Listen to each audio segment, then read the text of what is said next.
YouTube சேனலை subscribe பண்ண எல்லோருக்கும் நன்றி. மேலும் hi friends, Sahana form YouTube சேனலை சப்ஸ்கிரைப் பண்ண எல்லோருக்கும் நன்றி. மேலும் சப்ஸ்கிரைப் பண்ணாதவங்க சகானா ஃபார்ம் யூடியூப் சேனலை சப்ஸ்கிரைப் பண்ணிக்கோங்க. நம்ம ஆடு வளர்ப்புக்கு தேவையான 3 முக்கிய காரணிகள்னு சொல்லி இன்றைக்கி தலைப்பில் வீடியோ போட்டிருக்கோம்.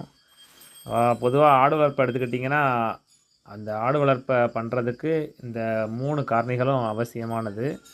இது 3மே இருந்தால் தான் நம்ம ஆடு வளர்ப்பை லாபகரமாகவும் பண்ணையை நம்ம நல்ல முறையில் நடத்த முடியும்.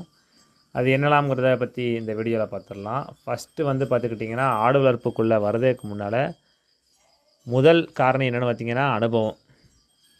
எல்லோரும் ஆடு வளர்ப்பு பண்ணுறாங்கங்கிறதுக்காண்டி பண்ணக்கூடாது. அனுபவத்தோடு வந்தோம்னா பண்ணை லாபகரமாக பண்ணலாம். அதில் அனுபவம்னு எடுத்துக்கிட்டிங்கன்னா, பெரிய அளவில் 10 ஆடு 20 ஆடு வச்சு பண்ணுங்கிற அவசியம் கிடையாது.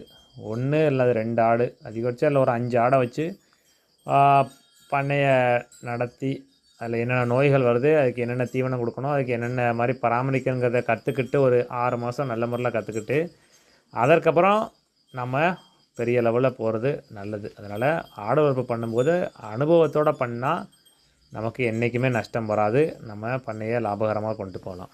அடுத்து 2வது ஒரு காரணம் என்னென்னு கேட்டிங்கன்னா, செகண்ட் கொட்டகை.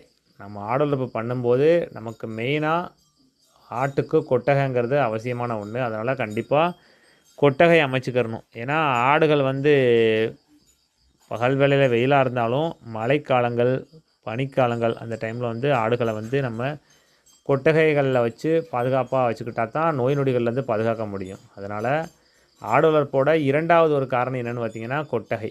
கொட்டகை இருந்தால் தான் நம்ம ஆடுகளை பாதுகாக்க முடியும். நம்ம வெட்ட வெளியிலையோ அல்லது மரத்துக்கிளையோ போட்டுலாம் நம்ம ஆடுகளை வளர்க்க முடியாது. அதுக்காண்டி கொட்டகை பெருசாக ஆடம்பரமாக பரண்மேல் ஆடு வளர்ப்புன்னு சொல்லி பெரிய அளவில் பண்ணணும்னு எந்த அவசியமும் கிடையாது. நம்மளுடைய சக்திக்கேற்ப கொட்டகை அமைச்சிக்கிறது நல்லது. மழைக்காலம் வெயில் காலங்களில் ஆடுகள் நனையாமல் இருக்கிற மாதிரி கொட்டகைகள் அமைச்சிக்கிட்டாலே போதுமானது. இதில் 3வது ஒரு காரணி, இது மிக முக்கியமான ஒரு காரணி.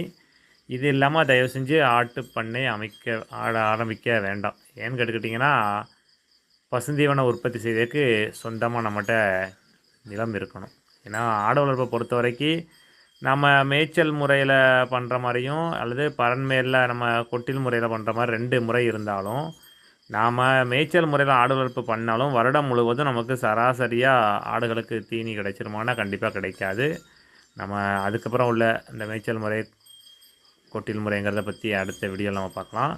பொதுவாக ஆடு வளர்ப்பு பண்ணோம்னா குறைஞ்சபட்சம் நம்மகிட்ட ஒரு 1 ஏக்கர் இடமாவது இருக்கணும். நம்மகிட்ட சொந்த நிலம் இருந்தால் தான் நம்ம இந்த ஃபீல்டுக்குள்ளே வர முடியும். ஏன்னா ஆடுகளை பொறுத்த வரைக்கும்